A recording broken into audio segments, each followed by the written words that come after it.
दोस्तों नमस्कार। नमस्कार। अ,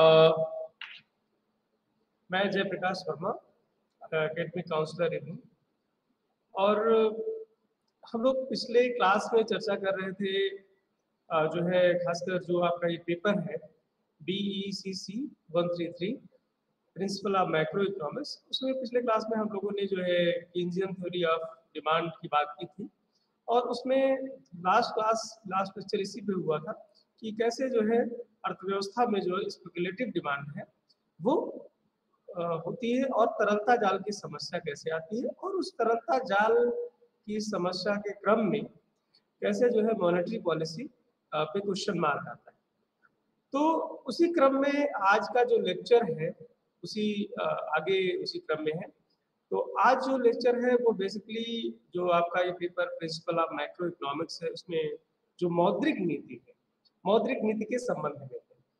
तो आज हम लोग जो है मैक्रो इकोनॉमिक पर्सपेक्टिव में समष्टिगत परिप्रेक्ष्य में जो है मौद्रिक नीति के संबंध में बात करेंगे। लेकिन बात यह है कि मौद्रिक नीति किसी से संबंधित है, मौद्रिक नीति के कंपोनेंट क्या है, क्या उसमें भाग है, कैसे हम मौद्रिक नीति को बेहतर ढंग से समझ सकते हैं। उन सब के लिए थोड़ा सा हमें जो हमारे देश का केंद्रीय बैंक है, सेंट्रल बैंक है, रिजर्व बैंक ऑफ इंडिया, उसके बारे में भी थोड़ी सी जानकारी होना आवश्यक है। क्योंकि अगर आप पूरे फाइनेंशियल सिस्टम को देखते हैं, अगर आप भारतीय वित्तीय प्रणाली को हम देखते हैं तो वित्तीय प्रणाली के बेसिकली दो भाग हैं। एक जो है मनी मार्केट है और दूसरा कैपिटल मार्केट। तो मनी मार्केट की जो एपेक्स बॉडी है या जो मुद्रा बाजार की शीर्ष संस्था है वो रिजर्व बैंक ऑफ इंडिया है। और भारत में जो मौद्रिक नीति मॉनेटरी पॉलिसी जिसकी आज हम लोग इस लेक्चर में चर्चा करेंगे, उसको पूरा रेगुलेशन जो है मॉनेटरी पॉलिसी का फॉर्मेशन, उसका निर्माण, उसका पूरा उसका क्रियान्वयन, वो सारी चीजें जो है वो रिजर्व बैंक ऑफ इंडिया जो कि भारत का सेंट्रल बैंक है उसके द्वारा की जाती है। तो रिजर्व बैंक ऑफ इंडिया के बारे में थोड़ी सी बात करेंगे और इसके बाद हम लोग जो मौद्रिक नीति के कंपोनेंट है उस पर हम लोग परिचर्चा करेंगे। तो सबसे पहले अगर हम रिजर्व बैंक की बात करते हैं, बहुत ही सब लोग परिचित हैं भारतीय रिजर्व बैंक से और सभी जानते हैं कि भारत का एक जो केंद्रीय bank reserve bank of India है वो मौद्रिक नीति का निर्माण करता है। रिजर्व बैंक की जो स्थापना है वो काफी लंबे समय से चलती रही, आजादी के पहले की बात है। और इसी क्रम में 1934 में आरबीआई एक्ट के तहत जो है 1 अप्रैल 1935 को रिजर्व बैंक ऑफ इंडिया की स्थापना हुई। और तब से जो है रिजर्व बैंक ऑफ इंडिया लगातार जो है सरकार को सलाह देता है, मौद्रिक नीति के क्रियान्वयन में लगातार महत्वपूर्ण भूमिका जो है निभा रहा है। और जब भी हम मौद्रिक नीति की बात करते हैं तो प्राइस स्टेबिलिटी की बात बहुत महत्वपूर्ण हो जाती है, अर्थात मूल्य स्थिरता। तो उसकी बात हम लोग करेंगे। लेकिन आरबीआई की जब स्थापना 1 अप्रैल 1935 में हो गई तो उसका भी राष्ट्रीयकरण नहीं हुआ था। इसके बाद 1 जनवरी 1949 को जो है इसका राष्ट्रीयकरण कर दिया गया, अर्थात ये गवर्नमेंट बैंक के रूप में आ गया। और इसका जो हेडक्वार्टर है वो जो है मुंबई में है और वर्तमान में जो इसके गवर्नर हैं वो श्री शक्तिकांत दास जी हैं। तो ये जो बातें हैं वो इसलिए जरूरी है क्योंकि मौद्रिक नीति की जो परिचर्चा होती है तो मौद्रिक नीति का संचालन किसके द्वारा किया जाता है, उसका निर्माण किसके द्वारा किया जाता है, उस संस्था के बारे में जानकारी जरूरी है। तो मौद्रिक नीति जैसे हमने बताया कि इसका जो पर्पज है, जो उद्देश्य है वो जो है price stability, growth with price stability, अर्थात मूल्य स्थिरता के साथ जो विकास है उसकी वो क्रक्स है, वो मूल बिंदु है किसी भी देश की मौद्रिक नीति का। भारत के संबंध में ये भी बात बिल्कुल जो है सही साबित होती है। तो ये जो स्ट्रक्चर है आरबीआई का, इसमें अगर आप देखेंगे तो आरबीआई का जो रोल है, जो भूमिका है वो बहुत ही महत्वपूर्ण भूमिका होती है। क्योंकि आप सभी जानते हैं कि मौद्रिक नीतियां जिस डायरेक्शन में काम करती हैं उसका एक बहुत समग्र अर्थव्यवस्था पे दूरगामी परिणाम होता है। तो रिजर्व बैंक के एक एक स्टेप्स का प्रभाव हमारी अर्थव्यवस्था पर भी होता है और हमारे पर्सनल जीवन पर भी होता है। तो मेनली रिजर्व बैंक के कुछ महत्वपूर्ण कार्य हैं, उसकी परिचर्चा थोड़ा सा संक्षिप्त में करेंगे और इसके बाद हम लोग जो है जो मौद्रिक नीति है उसके जो कंपोनेंट होते हैं, जो उसके भाग होते हैं, उसी पर चर्चा करेंगे। तो दोस्तों, अगर आप बात करें कि जो भारत का रिजर्व बैंक है या रिजर्व बैंक ऑफ इंडिया जो है वो एक केंद्रीय बैंक है और वो बहुत ही महत्वपूर्ण कार्य करता है। जैसे आप सभी जानते हैं कि जो पत्र मुद्रा है, पत्र मुद्रा को इशू करने का जो कार्य है वो सब रिजर्व बैंक ऑफ इंडिया के द्वारा किया जाता है। एक एक्सक्लूसिव राइट है उसको, एक एकाधिकार है और किसी भी संस्था को पत्र मुद्रा के निर्गमन का एकाधिकार नहीं है। अगर आप देखें तो 2 रुपए और उससे बड़े जितने भी नोट्स हैं, जितने भी मुद्राएं हैं, उनका निर्गमन रिजर्व बैंक ऑफ इंडिया के द्वारा किया जाता है और उस पे बकायदा जो है आरबीआई के गवर्नर का साइन होता है कि मैं धारक को इतने रुपए अदा करने का वचन देता हूँ, जो भी amount. Reserve bank of India सिर्फ पत्र मुद्रा का ही निर्भर नहीं करता, वो सरकार के बैंक के रूप में भी कार्य करता है। सरकार को ऋण की जरूरत पड़ती है, अगर लोन की जरूरत पड़ती है तो सरकार की भी सहायता करता है प्रतिभूतियों के एवज में, अर्थात प्रतिभूतियां दे के सरकार आरबीआई से लोन प्राप्त कर सकती है। तो एक तरह से सरकार के बैंक के रूप में भी रिजर्व बैंक का रोल बहुत महत्वपूर्ण है। और तीसरी जो बात है वो है वो बैंकों के बैंक के रूप में भी कार्य करता है, अर्थात रिजर्व बैंक सिर्फ सरकार के ही नहीं, पत्र मुद्रा का निर्गमन ही नहीं, बल्कि जितने भी व्यापारिक बैंक हैं उनके बैंक के रूप में कार्य करता है। और इसीलिए हम कहते हैं कि रिजर्व बैंक ऑफ इंडिया जो है वो बैंकों का बैंक है, अर्थात जितने भी कमर्शियल बैंक्स हैं भारत में, सबका रेगुलेशन, सबका जो है नियमन, कंट्रोल, पॉलिसी के लेवल पे वो समस्त चीजें जो है रिजर्व बैंक ऑफ इंडिया या जो हमारा केंद्रीय बैंक है उसके द्वारा की जाती है। आपका जो ये macro principle of macro economics का पेपर है, इसमें जो महत्वपूर्ण भाग है वो जो है मौद्रिक नीति के बारे में, मॉनेटरी पॉलिसी के बारे में। तो हमने आरबीआई की भूमिका पे इसलिए परिचर्चा की कि हमें जो है ये जानना जरूरी होता है कि देश में जो मौद्रिक नीति होती है उसका निर्माण किसके द्वारा किया जाता है। और आरबीआई के ही अंदर मॉनेटरी पॉलिसी कमेटी है।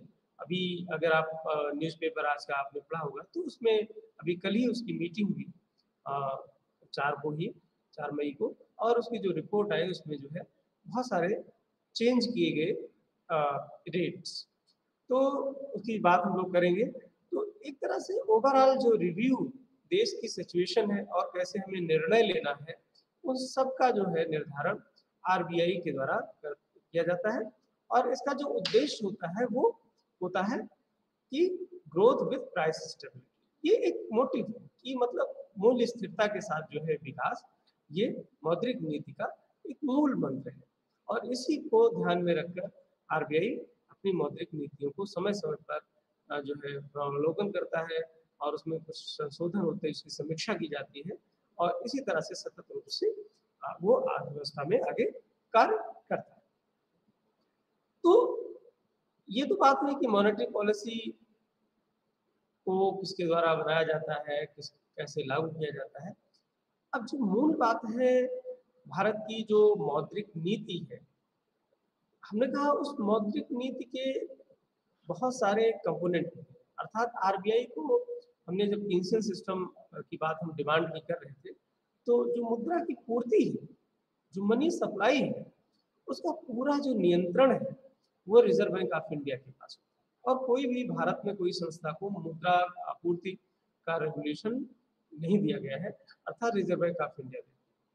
तो रिजर्व बैंक ऑफ इंडिया को ये चीज निर्धारित करनी है मॉनेटरी पॉलिसी के पर्पज से कि अर्थव्यवस्था में हमें कितनी लिक्विडिटी डालनी है, कितनी तरलता की मात्रा होनी चाहिए, जिससे अर्थव्यवस्था समुचित रूप से आगे बढ़े और उसमें कहीं कोई प्रॉब्लम ना हो। तो इस चीज का रेगुलेशन जो है अर्थव्यवस्था में कितनी तरलता की मात्रा होनी चाहिए, ये reserve bank of India decide करता है। और इसी तरलता की मात्रा के समायोजन के संबंध में जो नीति निर्धारित की जाती है उसको हम कहते हैं मौद्रिक नीति। अब रिजर्व बैंक ऑफ इंडिया के पास बहुत सारे ऐसे इंस्ट्रूमेंट हैं, अस्त्र हैं, जिसके द्वारा वो जो है तरलता की मात्रा को अर्थव्यवस्था में समायोजित करती है। क्योंकि आप सभी जानते हैं अगर तरलता की मात्रा, मुद्रा आपूर्ति की मात्रा अर्थव्यवस्था में बढ़ गई तो कहीं ना कहीं वो इन्फ्लेशन को जन्म देती है, और इन्फ्लेशन जो है हमारे जीवन को प्रभावित करता है, या मुद्रास्फीति हमारे जीवन को प्रभावित करती है। वस्तुओं सेवाओं के दाम बढ़ जाते हैं, जिससे हमारी परचेजिंग जो पावर है, जो क्रय शक्ति क्षमता है, वो प्रभावित होती है। तो आगे का जो लेक्चर है इसमें हम लोग बात करेंगे कि मॉनेटरी पॉलिसी के जो कंपोनेंट है वो क्या है, और कैसे आरबीआई इन अस्त्रों का प्रयोग करके अर्थव्यवस्था में मुद्रा की आपूर्ति को नियंत्रित करता है, मुद्रा की आपूर्ति को रेगुलेट करता है। ये चीजें हमारे लिए जानना बहुत जरूरी है। तो अगर आप देखें तो जो मॉनेटरी पॉलिसी है या मौद्रिक नीति है, उसके रेगुलेशन के संबंध में दो मेथड्स हैं। एक को हम कहते हैं परिमाणात्मक मेथड, या जो परिमाणात्मक जो है उपाय या विधि, और दूसरा है गुणात्मक विधि। इसको कहते हैं क्वांटिटेटिव मेथड और दूसरा है क्वालिटेटिव मेथड। जैसे कि क्वांटिटेटिव मेथड या परिमाणात्मक जो कह सकते हैं विधि है, परिमाणात्मक विधि के नाम से ये स्पष्ट है कि इसका संबंध कहीं ना कहीं टोटल क्रेडिट की मात्रा से है, कुल साख की मात्रा से। और जो गुणात्मक नियंत्रण की विधि है उसका जो संबंध है वो क्रेडिट की डायरेक्शन से, अर्थात क्रेडिट की दिशा से है। हमारा जो लोन है या हमारी जो सप्लाई है मनी की, वो सही दिशा में जा रही है, सही व्यक्ति तक पहुंच रही है कि नहीं, इसके संबंध में भी आरबीआई समय समय पे रेगुलेट करता है। तो अगर आप देखते हैं इन बातों को तो बहुत क्लियरली ये चीज समझ में आएगी कि आरबीआई अपनी मौद्रिक नीति के द्वारा न सिर्फ मात्रा को कंट्रोल करती है, बल्कि जो साख की दिशा है, साख सही दिशा में जा रही है कि नहीं जा रही है, इस बात का भी regulation reserve bank of India के द्वारा किया जाता है। तो जो पहली बात है परिमाणात्मक विधि साख नियंत्रण की, मॉनेटरी पॉलिसी का जो सबसे महत्वपूर्ण भाग है, जिसका प्रयोग रिजर्व बैंक ऑफ इंडिया जो है अक्सर करता ही करता है, उसमें जो महत्वपूर्ण कंपोनेंट है उसमें जो सबसे पहली बात है वो है बैंक दर। हम सभी आए दिन पेपर्स में पढ़ते हैं बैंक दर के बारे में। बैंक दर जो है वो क्या होती है, सामान्य भाषा में अगर हम बात करें तो हम कहते हैं कि भाई बैंक दर वो दर होती है जिस पर रिजर्व बैंक ऑफ इंडिया व्यापारिक बैंकों को उधार देता है। लेकिन ये तो एक सामान्य बात हुई, लेकिन अर्थशास्त्र के विद्यार्थी होने के नाते हमें जो टेक्निकल बातें हैं उसको भी समझना जरूरी है।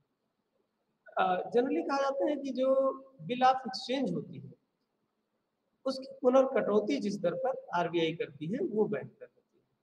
अर्थात आरबीआई या रिजर्व बैंक ऑफ इंडिया जिस दर पर बिल ऑफ एक्सचेंज जो होते हैं या प्रतिभूतियां जो होती हैं उनकी पुनर्कटौती करता है, वो दर जो होती है उसको हम कहते हैं बैंक दर। तो वो अब इसमें थोड़ा सा इस बात को समझना जरूरी है, ये पुनर्कटौती या रीडिस्काउंट क्या है। जैसे इसको हम इस तरह से समझ सकते हैं, जैसे किसी भी व्यापारी को जो है पैसे की जरूरत होती है, तो अगर वो जो है व्यापारिक बैंक के पास जाता है किसी भी व्यक्ति को, तो व्यापारिक बैंक उसको एक सिक्योरिटी के आड़ में पैसा देता है, अर्थात उसको कुछ ना कुछ सिक्योरिटी आरबीआई के व्यापारिक बैंक के पास रखनी पड़ती है।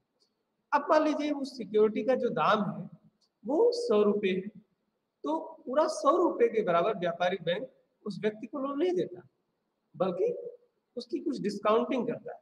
अर्थात 100 रुपये की अगर सिक्योरिटी है तो हो सकता है 20% उसको डिस्काउंट करके लोन दिया जाता है, अर्थात 80 रुपये ही 100 रुपये की सिक्योरिटी पे लोन उपलब्ध कराया जाता है। अब ये तो बात हो गई जनता की या व्यापारी वर्ग या जो आम व्यक्ति है जब वो व्यापारिक बैंक के पास जाता है, लेकिन व्यापारिक बैंक को भी फंड की जरूरत होती है। तो व्यापारिक बैंक जो है आरबीआई से पास जाता है। तो जो सिक्योरिटी व्यापारी ने या जनता ने कमर्शियल बैंक को दी थी, उसी सिक्योरिटी की आड़ में जो है कमर्शियल बैंक आरबीआई से लोन लेता है। तो एक बार तो ऑलरेडी 20% उसका डिस्काउंट हो चुका है, रिडिस्काउंट हो चुका है, बट्टा हो चुका है। और जब कमर्शियल बैंक उस सिक्योरिटी को आरबीआई को देता है तो आरबीआई पुनः उस पर बट्टा लगाता है, अर्थात एक ही सिक्योरिटी का दो बार डिस्काउंट किया जाता है। अर्थात हो सकता है आरबीआई सिक्योरिटी 100 रुपए की थी और कमर्शियल बैंक ने जो व्यक्ति है उसको 80 रुपए दी। अब जो है हो सकता है 10% और जो है डिस्काउंट कर दे आरबीआई। तो जो एक डिस्काउंट दी हुई जो सिक्योरिटी है उस पर आरबीआई के द्वारा पुनः डिस्काउंट किया जाता है, तो इसी को कहते हैं री डिस्काउंट। तो इस तरह से बैंक दर वो दर है जिस पर जो है रिजर्व बैंक ऑफ इंडिया, हम कहते हैं सामान्य भाषा में, व्यापारिक बैंकों को लेन देता है, लेकिन टेक्निकल भाषा में कहते हैं जिसमें आरबीआई बिल ऑफ एक्सचेंज या सिक्योरिटीज का री डिस्काउंट करता है या पुनर्पट्टा करता है, वो दर बैंक दर होती है। और अगर किसी भी व्यापारिक बैंक को थोड़ा सा लंबे समय के लिए उधार चाहिए तो वो बैंक दर पे ही उधार लिया जा सकता है।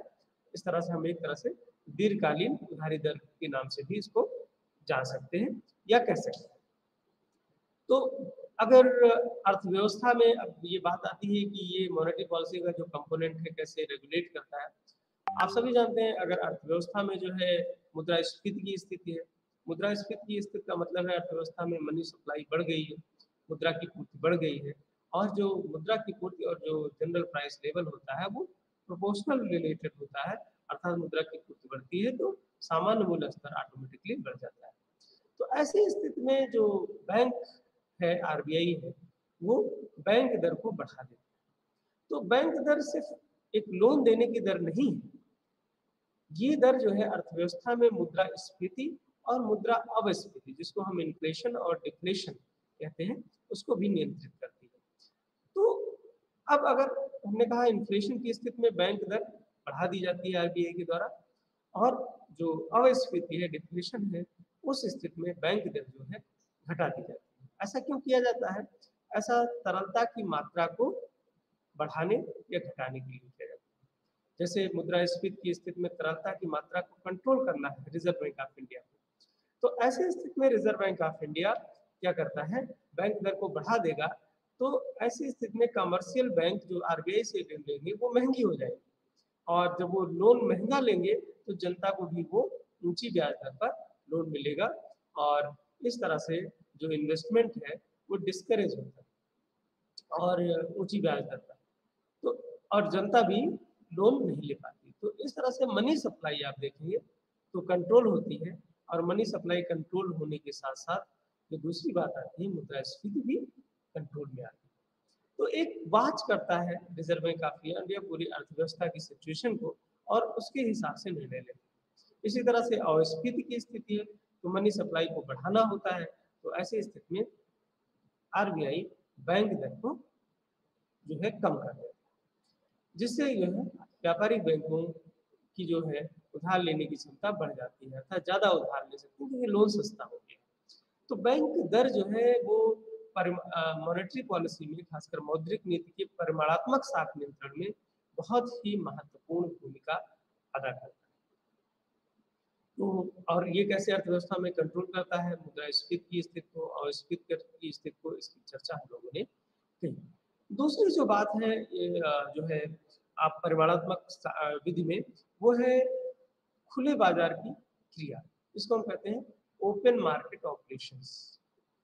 ओपन मार्केट ऑपरेशन या खुले बाजार की प्रक्रिया का अर्थ ये है कि जो है प्रतिभूतियों का क्रय और विक्रय, जैसे व्यापारिक बैंकों को रिजर्व बैंक प्रतिभूतियों का विक्रय भी कर सकता है, प्रतिभूतियों का क्रय भी कर सकता है।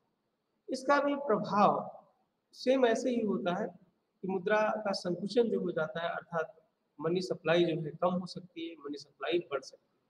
जैसे हम इसको एक इस तरह से समझ सकते हैं, ओपन मार्केट ऑपरेशन या खुले बाजार की जो प्रक्रिया है, कि जैसे मान लीजिए आरबीआई अगर व्यापारिक बैंकों से प्रतिभूतियों को खरीदता है, प्रतिभूतियों के ही एवज में उनको लोन दिया जाता है, तो प्रतिभूतियों को अगर व्यापारिक बैंक जो है से आरबीआई खरीदता है, तो ऐसी इसमें आरबीआई मुद्रा की सप्लाई को बढ़ा रहा है, अर्थात आरबीआई के पास सिक्योरिटी आ रही है और बैंकों के पास मुद्रा जा रही है, तो उनकी साख सृजन क्षमता बढ़ जाती है। तो आरबीआई अगर व्यापारिक बैंकों से प्रतिभूति को खरीदता है, तो ऐसी स्थिति में अर्थव्यवस्था में व्यापारिक बैंकों को ज्यादा लोन मिलता है और उनकी साख सृजन क्षमता बढ़ जाती है, अर्थात वो ज्यादा लोन दे सकते हैं। और अगर आरबीआई को लगता है कि नहीं, इन्फ्लेशन है अर्थव्यवस्था में, मुद्रास्फीति है और हमें अर्थव्यवस्था में लिक्विडिटी या तरलता की मात्रा को कम करना है, तो आरबीआई सिक्योरिटीज को व्यापारिक बैंकों को बेच देगा। व्यापारिक बैंकों को जब वो बेच देगा, तो व्यापारिक बैंकों का पैसा आरबीआई के पास आ जाएगा। कि तो इस तरह से अगर आप देखें तो ओवरऑल आप देख सकते हैं कि जो ओपन मार्केट ऑपरेशन है, वो एक तरह से प्रतिभूतियों के क्रय विक्रय के द्वारा जो है वो आरबीआई करता है, और उसका जो पर्पज है वो भी तरलता की मात्रा को कंट्रोल करना है। अर्थव्यवस्था में किस तरह की सिचुएशन है, कैसे हमें निर्णय है लेने हैं, इन बातों को हमें देखना है। तो इस तरह से जो है आरबीआई खुले बाजार की प्रक्रिया का भी प्रयोग करता है। इसमें एक इम्पॉर्टेंट जो टर्म यूज आता है वो स्विच ऑपरेशन, इसको भी हमें समझना जरूरी है। स्विच ऑपरेशन क्या होता है? जैसे आरबीआई जो है दीर्घकालीन प्रतिभूति को अगर जारी करता है और अल्पकालीन प्रतिभूति को क्रय करता है, अर्थात जो है एक ऐसी प्रतिभूति को जारी करता है जिस पर उसको काफी दिन बाद पेमेंट करना पड़ेगा। मान लीजिए 1 साल की प्रतिभूति है, उसको वो सेल कर रहा है, और 6 महीने की प्रतिभूति है, उसको वो परचेज कर रहा है। तो इस तरह से जो शिफ्टिंग होती है, इसको कहते हैं स्विच ऑपरेशन।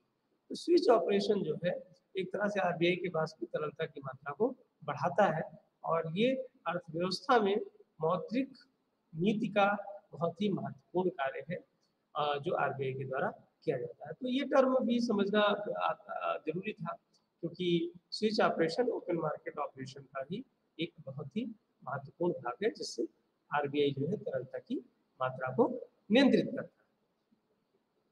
तो ये तो बातें हुई कि बैंक दर और जो है जो आपका खुले बाजार की क्रिया है उसके बारे में। तीसरा जो महत्वपूर्ण अस्त्र है आरबीआई के पास, खासकर परिमाणात्मक साख नियंत्रण की विधि में, वो है परिवर्तनशील नगद अनुपात या वेरिएबल कैश रिजर्व। परिवर्तनशील नाम से ये स्पष्ट है, परिवर्तनशील नगद अनुपात या वेरिएबल जो है cash reserve. Variable cash reserve में कई सारी चीजें आती हैं। बेसिकली इसमें 3 चीजें जो है वो शामिल होती हैं। इसमें जो पहली चीज है वो है नगद शेष अनुपात, जिसको हम सामान्य भाषा में बहुत ही पॉपुलर ढंग से सीआरआर कहते हैं, कैश रिजर्व रेशियो, नगद कोष अनुपात। तो नगद कोष अनुपात है क्या, इसको समझना हमें जरूरी है। अभी हम लोग स्टार्टिंग में इस बात को कर रहे थे कि आरबीआई के पास इतनी पावर है कि वो बैंकिंग प्रणाली को पूरा कंट्रोल कर सकता है, मुद्रा की आपूर्ति को, तरलता की मात्रा को अर्थव्यवस्था में नियंत्रित करता है।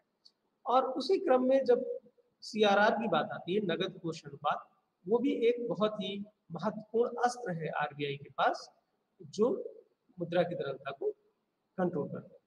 इसमें ये होता है जो व्यापारिक बैंक होते हैं उनको अपनी समय जमा तथा सवाद जमा, जिसको हम कहते हैं डिमांड डिपॉजिट और टाइम डिपॉजिट, उसका एक निश्चित प्रतिशत आरबीआई के पास जमा करना पड़ता है।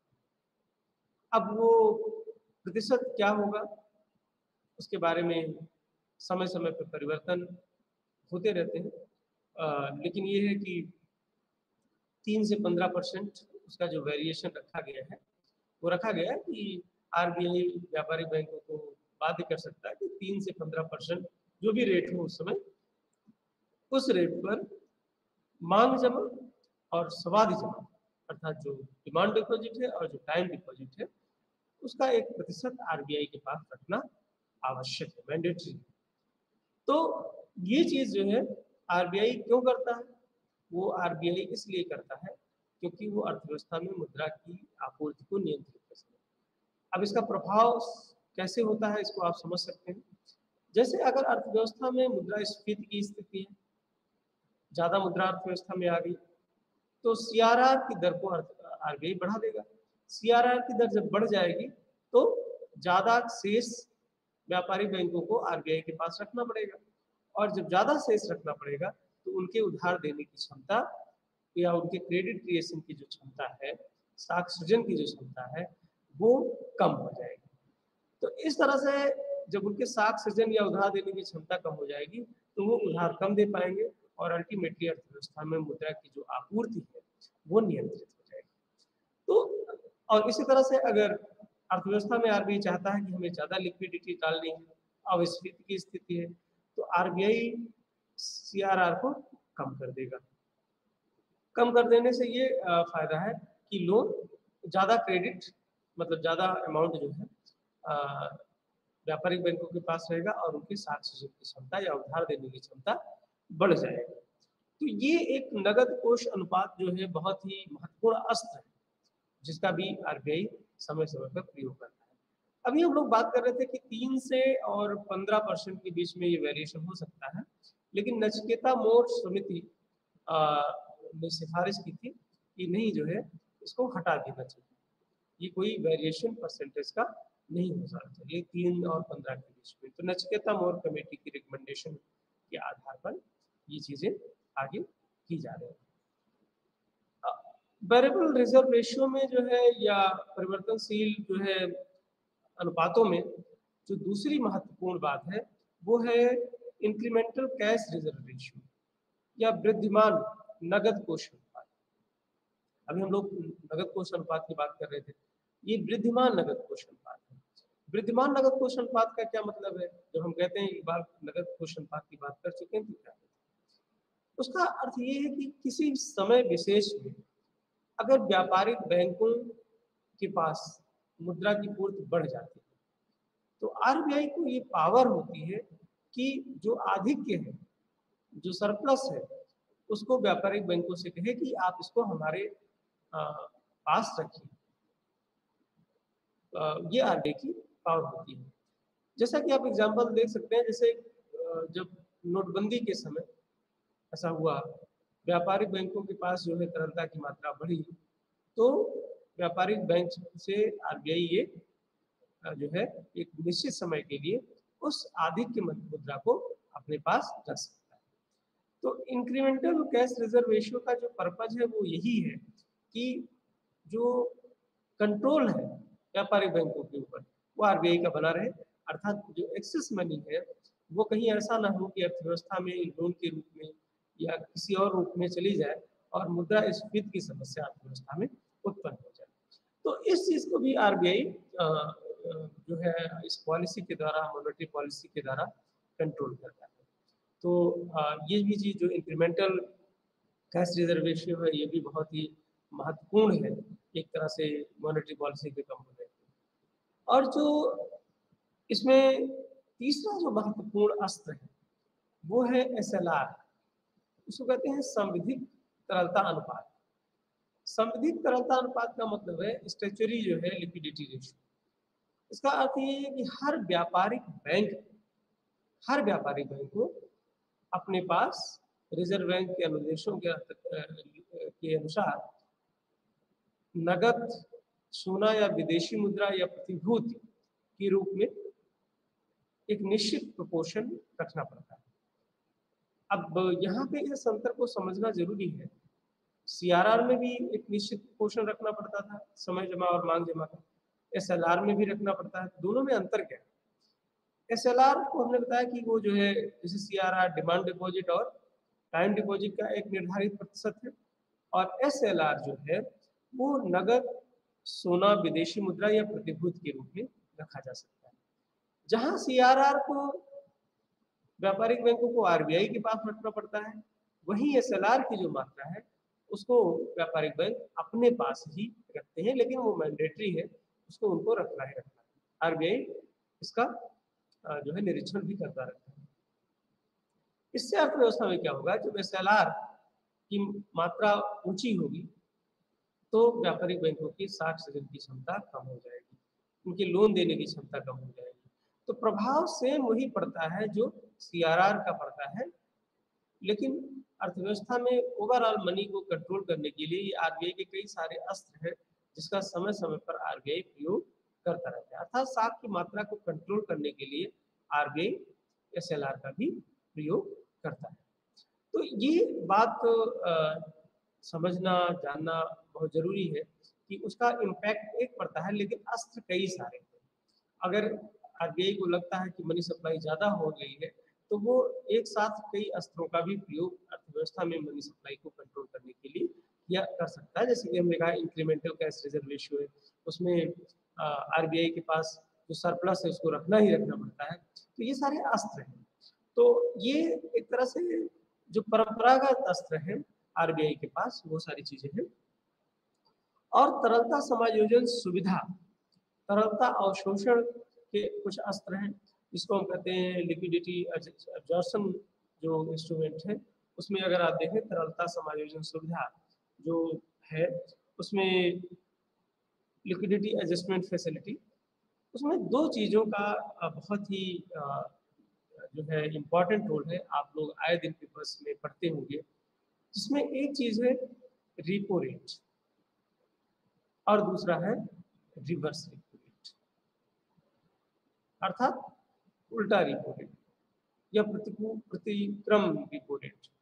तो रिपो रेट क्या है और रिवर्स रिपो रेट क्या है, आज के समय में ये बहुत ज़्यादा प्रयोग होने लगा है आरबीआई की मौद्रिक नीति के भाग के रूप में। तो इस चीज़ को हमें समझना होगा। रिपो रेट और रिवर्स रिपो रेट जो है वो एक अल्पकालिक उधारी दर। हम जनरली सामान्यतः जब हम डिफाइन करते हैं तो कहते हैं कि रिपो रेट वो दर है, वो अल्पकालिक उधारी दर है जिस पर रिजर्व बैंक ऑफ इंडिया व्यापारिक बैंकों को लोन देता है प्रतिभूतियों की आड़ में। या टेक्निकली हम कहें कि जब व्यापारिक बैंक को अल्पकालिक ऋण की आवश्यकता होती है तो वो आरबीआई के पास प्रतिभूतियों को बेचता है और आरबीआई से अल्पकालिक ऋण प्राप्त करता है। तो रिपो रेट या रिवर्स रिपो रेट से संबंधित जो चीजें हैं तो वो अल्पकालिक है, अर्थात रिपो रेट से लिक्विडिटी बढ़ाने की बात है, अर्थात अगर आरबीआई रिपो रेट को जो है बढ़ा देता है तो व्यापारिक बैंक की लोन देने की क्षमता कम हो जाएगी क्योंकि उनको लोन महंगा मिलेगा, और रिपो रेट को अगर घटा देता है तो व्यापारिक बैंक की लोन देने की क्षमता बढ़ जाएगी। तो इसका भी वही प्रभाव पड़ता है जो बैंक दर का होता है, लेकिन इसमें और बैंक दर में अंतर ये है कि बैंक दर जहाँ दीर्घकालिक उधारी दर है वहाँ रिपो रेट जो है वो अल्पकालिक उधारी दर, प्रतिभूतियों की आड़ में ही लोन दिए जाते हैं। तो अर्थव्यवस्था में तरलता की मात्रा को समायोजित करने के लिए आरबीआई समय समय पर रिपो में परिवर्तन करता रहता है। अभी जो आपने अगर आज का पेपर पढ़ा होगा, अभी कल भी जो मॉनेटरी पॉलिसी का जो है आया है प्रेस नोट आरबीआई के थ्रू, उसमें इस चीज़ को मेंशन किया कि रिपो जो है रेट जो है वो 4 से 4.4 कर दिया गया, अर्थात 40 बेसिस पॉइंट उसमें वृद्धि की थी।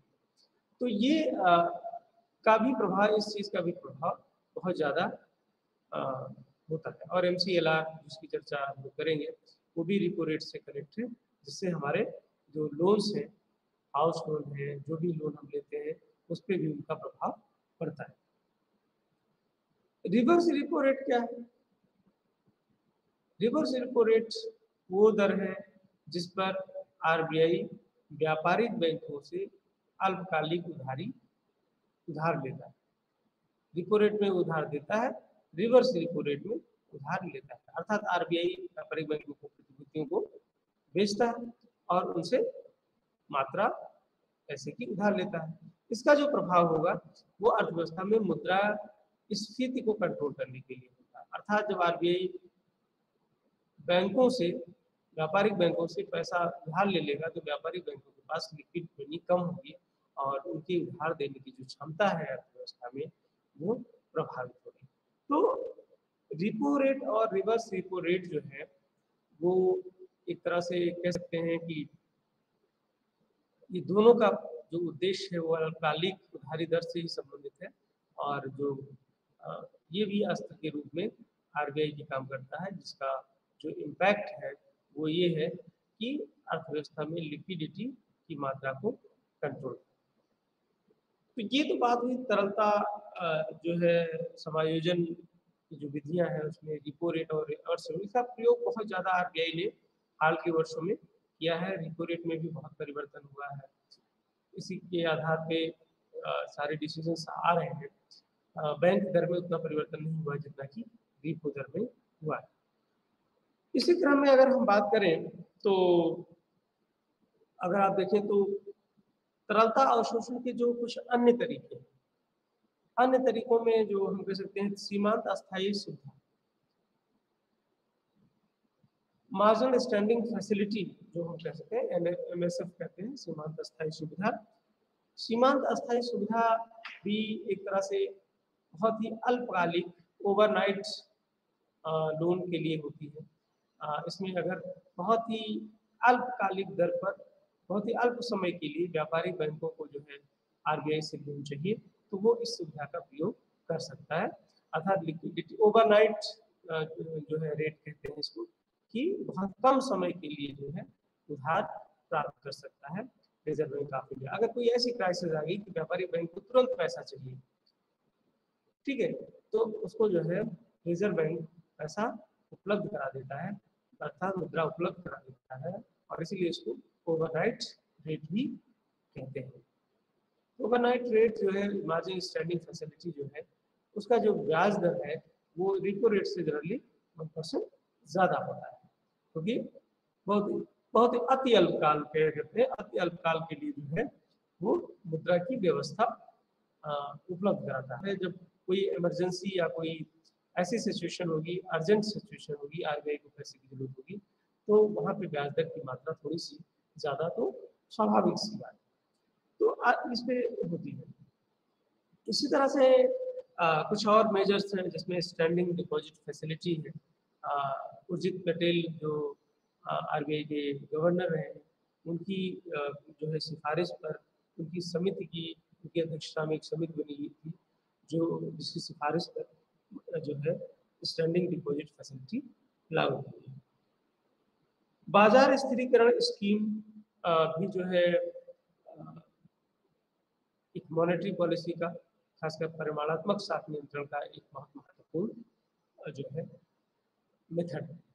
इसी क्रम में आप देखेंगे नगद प्रबंधन बिल, कैश मैनेजमेंट बिल जो है ये भी अन्य विधियों में आता है कि जो मेन नहीं है लेकिन इसके जो एंसिलरी जो एक तरह से कह सकते हैं कि सब्सिडरी जो पार्ट है वो है। और capital borrowing and lending obligation जो है वो भी तरलता समायोजन में जो है अन्य तरीके। तो आरबीआई की जो शाख नियंत्रण की या मॉनेटरी पॉलिसी के इम्पोर्टेंट कंपोनेंट है, उसमें बहुत सारी चीज़ें हैं, लेकिन जैसे हमने ये बताया कि जो बैंक दर है, सीआरआर है, एसएलआर है, रिपो रेट है, रिवर्स रिपो रेट है, मार्जिनल स्टैंडिंग फैसिलिटी है, ये कुछ ऐसे अस्त्र हैं जिनका प्रयोग ज़्यादा होता है। और सीआरआर एसएलआर का तो प्रयोग सबसे ज़्यादा होता है, सीआरआर का प्रयोग तो सबसे ज़्यादा, ये रिपो रेट का प्रयोग सबसे ज़्यादा होता है। तो इस तरह में आप देखेंगे तो आपको ये मॉनेटरी पॉलिसी के जो अस्त्र हैं वो बहुत ही महत्वपूर्ण भूमिका अदा करते हैं किसी भी देश में जो है प्राइस स्टेबिलिटी के लिए और उसके इकोनॉमिक ग्रोथ के लिए। तो जब हमने इसकी परिचर्चा की थी तो शुरू की थी तो हमने इस चीज़ को बताया था कि मौद्रिक नीति के जो परिमाणात्मक अस्त्र हैं वो साख की मात्रा को निर्धारित करते हैं। अर्थात अर्थव्यवस्था में साख या मनी कितनी फ्लो होनी चाहिए, क्वांटिटी कितनी होनी चाहिए, ज़्यादा है तो कम कर सकते हैं, कम है तो बढ़ा सकते हैं। लेकिन दिशा जो है, क्या साख की मात्रा ही क्या मॉनेटरी पॉलिसी का संपूर्ण अस्त्र है? नहीं, हमें साख की जो दिशा है उसको भी देखना पड़ेगा कि हमारा जो क्रेडिट है, जो व्यापारिक बैंक लोगों को उधार दे रहे हैं, क्या वो सही पर्पज के लिए दे रहे हैं कि नहीं? क्योंकि अर्थव्यवस्था में ग्रोथ और प्राइस स्टेबिलिटी का जो ऑब्जेक्टिव आरबीआई लेके चलता है, वो तभी सक्सेसफुल हो पाएगा जब क्रेडिट का जो प्रवाह है या क्रेडिट जो है वो सही मायनों में सही व्यक्ति तक, सही संस्था तक पहुंचती है, तभी जो है विकास सही रूप से हो पाएगा। तो उसी क्रम में जो आरबीआई की मॉनेटरी पॉलिसी का दूसरा जो महत्वपूर्ण अस्त्र है, उसको हम कहते हैं क्वालिटेटिव क्रेडिट कंट्रोल या सिलेक्टिव क्रेडिट कंट्रोल या गुणात्मक साख नियंत्रण के उपाय। तो गुणात्मक साख नियंत्रण के उपाय पे भी हम लोग कुछ बात कर लें तो अच्छा होगा।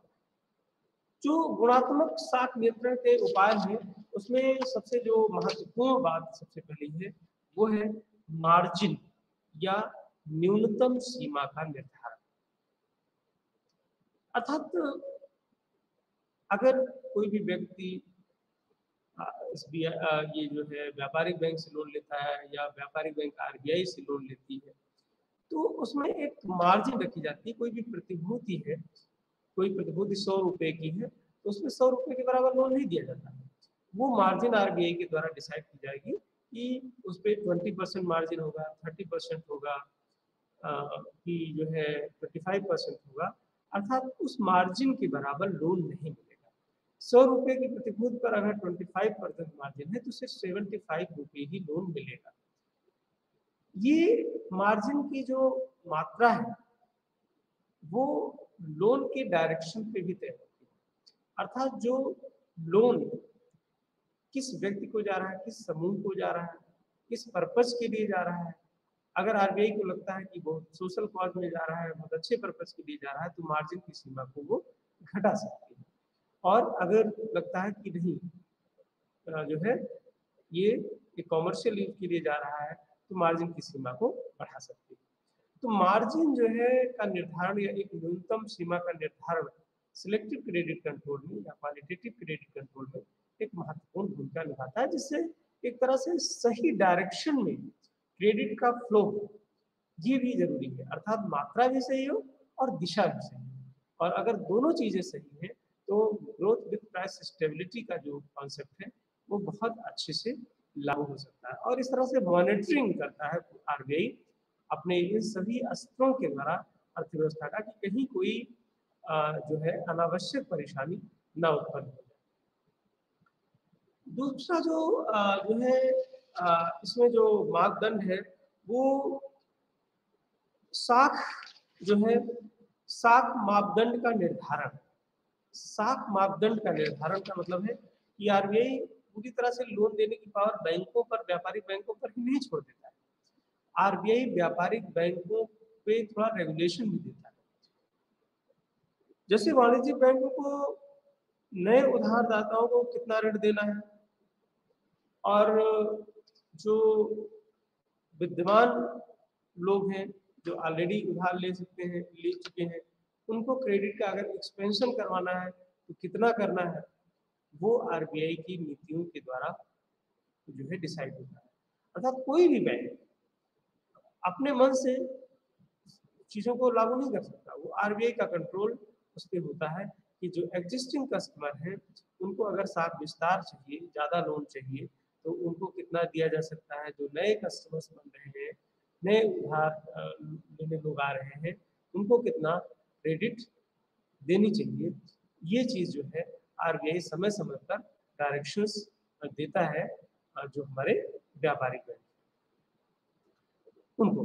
तो एक तरह से ये भी एक महत्वपूर्ण अस्त्र के रूप में कार्य करता है।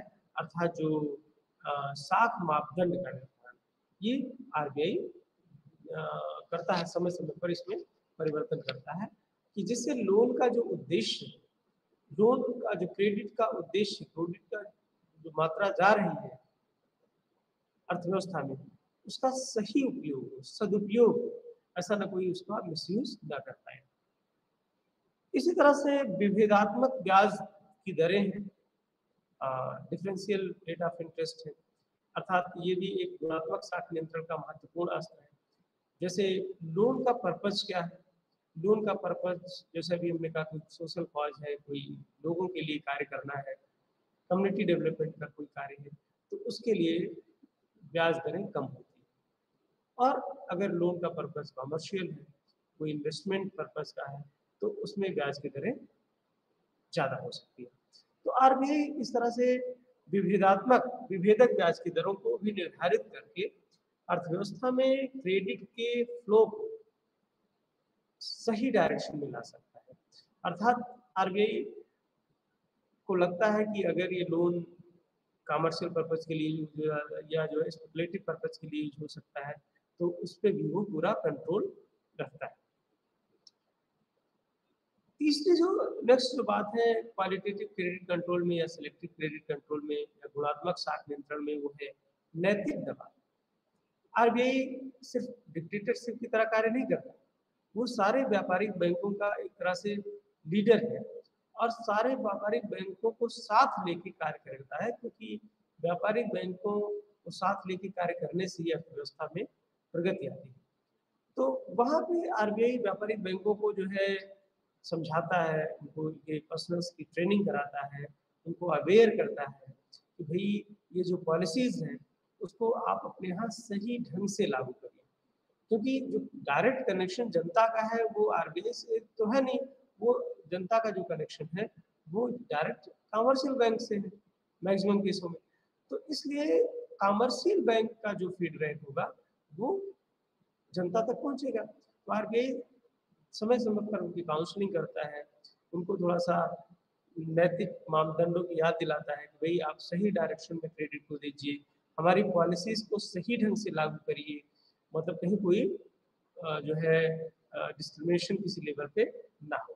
तो एक नैतिक जो है मापदंडों पर भी आरबीआई कार्य करता है और व्यापारिक बैंकों को जो है इस चीज के लिए मोटिवेट करता है। प्रत्यक्ष कार्यवाही, डायरेक्ट एक्शन, अगर कोई कमर्शियल बैंक आरबीआई की बातों को नहीं मानता है तो आरबीआई के पास ये पावर है 1949 आरबीआई एक्ट में, बैंकिंग कंपनी एक्ट 1949 में आरबीआई के पास एक पावर है कि वो जो है किसी भी बैंक पे एक्शन ले सकता है। अर्थात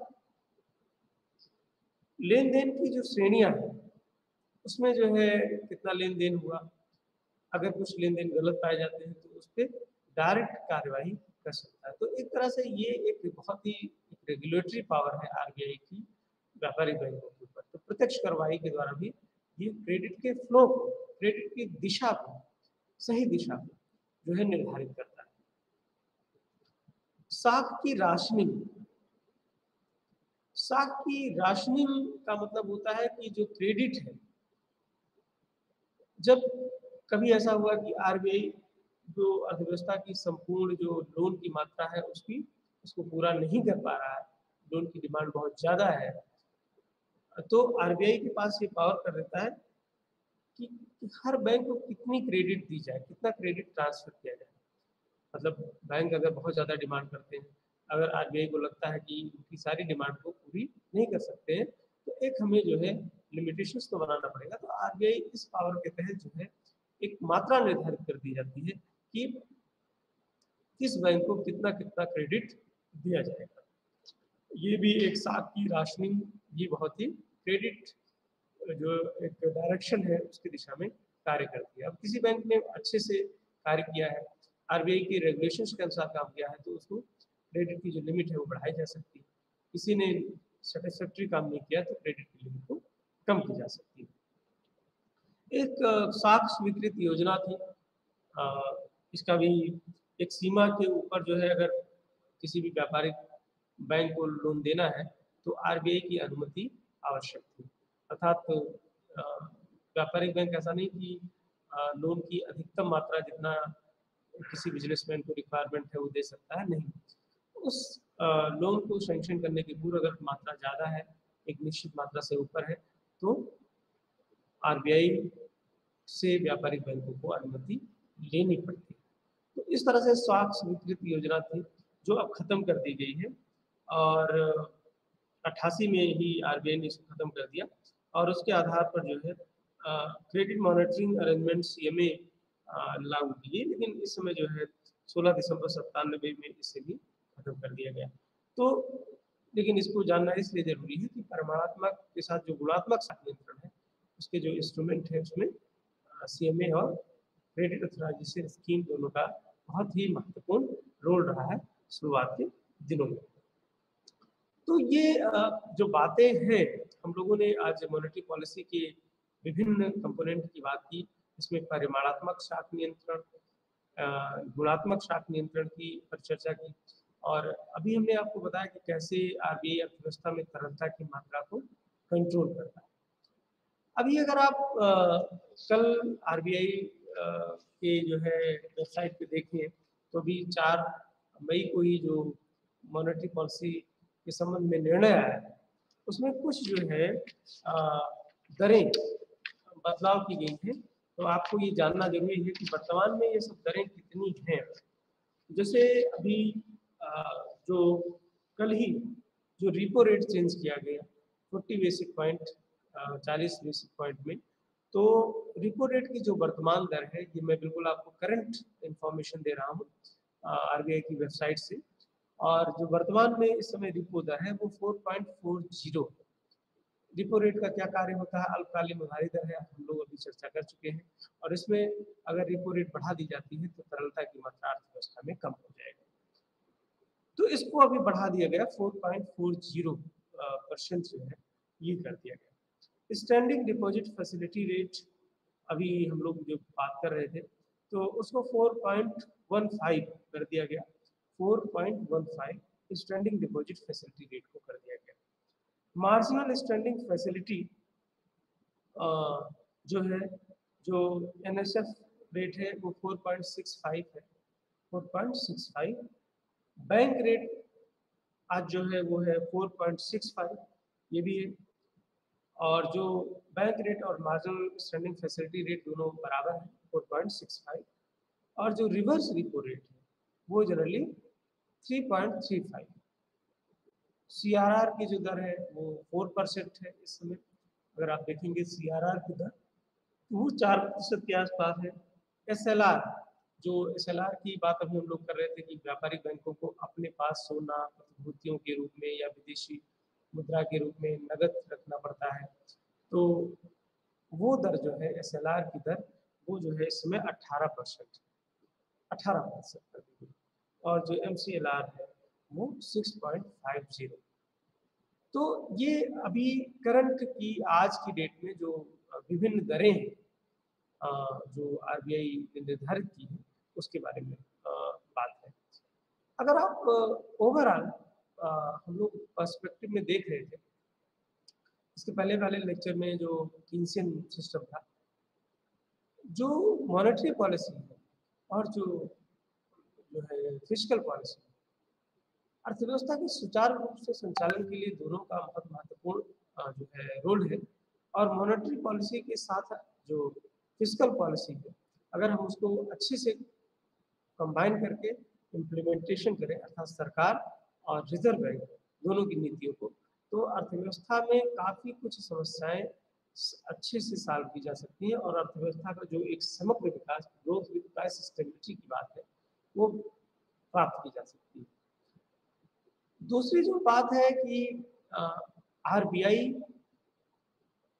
भारत का बहुत ही महत्वपूर्ण जो है बैंक है, और सारी जो नीतियों के फैसले लिए जाते हैं मॉनेटरी पॉलिसी का, वो आरबीआई के द्वारा ही लिए जाते हैं। और अभी हम लोगों ने जितने भी आरबीआई के संबंध में बातें की, जितने भी उसमें नीतियों की चर्चा की, खासकर आपने देखा कि परिमाणात्मक शाख नियंत्रण के उपायों की, गुणात्मक शाख नियंत्रण के उपायों की। परिमाणात्मक में हमने बताया कि जो है टोटल क्रेडिट की मात्रा की बात की। गुणात्मक में हमने बताया कि क्रेडिट के प्रवाह की बात, मतलब किस डायरेक्शन में क्रेडिट जा रही है, क्रेडिट का प्रवाह किस दिशा में है। तो मात्रा और दिशा दोनों को रेगुलेट करने का जो कार्य है वो मौद्रिक नीति के द्वारा किया जाता है, आरबीआई की मॉनेटरी पॉलिसी के द्वारा किया जाता है। और अगर प्रॉपर जो मॉनेटरिंग है आरबीआई के द्वारा की जाती है और आरबीआई समय समय पर व्यापारिक बैंकों को इंस्ट्रक्शन देता रहता है, नैतिक दबाव के द्वारा भी उनकी काउंसलिंग करता रहता है कि सही से चीज़ों को लागू होना चाहिए। तो ये ओवरऑल जो पॉलिसीज हैं अगर काम करती हैं अर्थव्यवस्था में, तो जो मूल समस्या है, जैसे किसी भी अर्थव्यवस्था में आप जानते हैं कि अर्थव्यवस्था में एक जो संतुलन है उसके ऊपर और नीचे अर्थव्यवस्था अति ऊपर नीचे फ्लक्चुएशन आता रहता है, जिसको हम जो है व्यापार चक्रीय उतार चढ़ाव कहते हैं। और अर्थव्यवस्था में पीक भी होता है और जो है न्यूनतम बिंदु भी होता है, अर्थात शीर्ष भी होता है और न्यूनतम बिंदु भी होता है। तो दोनों चीजें अर्थव्यवस्था में आती है। तो आरबीआई का जो कार्य होता है वो एक बैलेंस बनाए कि अर्थव्यवस्था में क्रेडिट का फ्लो कम करना है कि बढ़ाना है, और अर्थव्यवस्था में फ्लक्चुएशंस की क्या स्थिति है, पीक है, रिसेशन है, डिप्रेशन है, कि अर्थव्यवस्था की रिकवरी करनी है। तो ये जो चरण होते हैं, जैसे हमने कहा कि व्यापार चक्रीय जो चरण होते हैं उनको जो है सही करने के लिए, क्योंकि व्यापार चक्र भी जरूरी है अर्थव्यवस्था में, जो है एक स्ट्रेट लाइन इक्विलिब्रियम वो सही नहीं होता है, फ्लक्चुएशंस होते ही हैं। और जब फ्लक्चुएशंस में पीक है तो आरबीआई की मॉनेटरी पॉलिसी के रूप में क्या भूमिका है, अर्थव्यवस्था में जब रिसेशन है, डिप्रेशन है, तो आरबीआई कैसे निकाल सकता है। तो इसमें बहुत सारे विवाद भी हैं, और कहीं ना कहीं जैसे जॉन मेनार्ड कीन्स ये कहते थे कि एक लेवल के बाद, जैसे कि पिछले लेक्चर में हम बात कर रहे थे तरलता जाल, तरलता जाल में हमने बताया था कि आपको कि जब रेट ऑफ इंटरेस्ट एक सीमा के बाद कम नहीं होती है और उस रेट ऑफ इंटरेस्ट पे जितने भी मनी सप्लाई आप बढ़ाइए कोई प्रभाव नहीं आता है। मनी सप्लाई बढ़ा दीजिए लेकिन रेट ऑफ इंटरेस्ट कम नहीं होगी। तो जो मनी डिमांड कर्व है वो एक तरह से पैरेलल टू एक्स एक्सिस हो जाता है, ये हम कह सकते हैं परफेक्टली इलास्टिक हो जाता है। तो ऐसी स्थिति में कीन्स कहते हैं कि जो मॉनेटरी पॉलिसी है यहाँ पे फेल हो जाती है, मॉनेटरी पॉलिसी यहाँ पे कार्य करना बंद हो जाती है। तो यहाँ पे फिजिकल पॉलिसी का रोल आता है। तो मॉनेटरी प्लस फिजिकल दोनों नीतियां जो है अगर समग्र ढंग से अर्थव्यवस्था में कार्य करती है तो अर्थव्यवस्था का एक जो विकास है वो समुचित ढंग से हो पाता है। और जो टारगेट्स सरकार के जो टारगेट हैं राजकोषीय नीति निर्माण में, जैसे कि हमने कहा टैक्सेशन पॉलिसी है, पब्लिक एक्सपेंडिचर की पॉलिसी है, अभी हम लोगों ने पिछले लेक्चर में जो मल्टीप्लायर की बात की थी, इन्वेस्टमेंट मल्टीप्लायर की बात की थी, अगर ये सब चीज़ें सही से काम करें और प्लस इधर आरबीआई की मॉनेटरी पॉलिसी में सही से काम किया तो एक जो जॉइंट रिजल्ट आता है, कंबाइंड पॉलिसीज का जो आउटकम आता है वो अर्थव्यवस्था में बहुत ही फ्रूटफुल होता है और अर्थव्यवस्था के विकास में लगातार योगदान देता है। तो आज का जो ये लेक्चर था, खासकर आपका BCC 133 में, खासकर प्रिंसिपल ऑफ मैक्रो इकोनॉमिक्स में हम लोगों ने एक बैंकिंग प्रणाली के तहत जो मौद्रिक नीति है जिसका फॉर्मेशन मॉनेटरी जो है पॉलिसी जो है कमेटी जो आरबीआई की है उसके द्वारा किया जाता है, और इसके जो डिफरेंट कंपोनेंट हैं कैसे वो कार्य करते हैं, कैसे उन नीतियों के द्वारा अर्थव्यवस्था पे प्रभाव पड़ता है, इसकी परिचर्चा की। और हमें पूरा भरोसा है कि आप लोग चूँकि ये जो पॉलिसीज इशूज़ हैं इसको अच्छे से पढ़ेंगे, और इसके लिए हमें जो है आरबीआई की जो वेबसाइट है, ऑफिशियल जो वेबसाइट है, उसको ज़रूर देखना चाहिए, क्योंकि जितने भी मॉनेटरी पॉलिसी से रिलेटेड अपडेट्स होते हैं, जितनी भी रिपोर्ट्स आती हैं, आरबीआई गवर्नर के जो स्टेटमेंट्स आते हैं, वो जो है लेक्चर्स जो होते हैं वो बहुत ही फ्रूटफुल होते हैं आरबीआई की नीतियों को समझने के लिए। लेकिन जो थ्योरेटिकल पार्ट है इसका इम्पैक्ट कैसे होता है अगर उसको हम समझते हैं तभी वो फ्रूटफुल होता है। तो आज मैं अपनी बात को यहीं ख़त्म करता हूँ और आगे फिर मिलेंगे तो पर चर्चा करेंगे। और मुझे आशा है कि आपको आरबीआई की जो मौद्रिक नीति है उसके बारे में ज़रूर अच्छे से समझ में आ गया होगा। बहुत बहुत नमस्कार, धन्यवाद।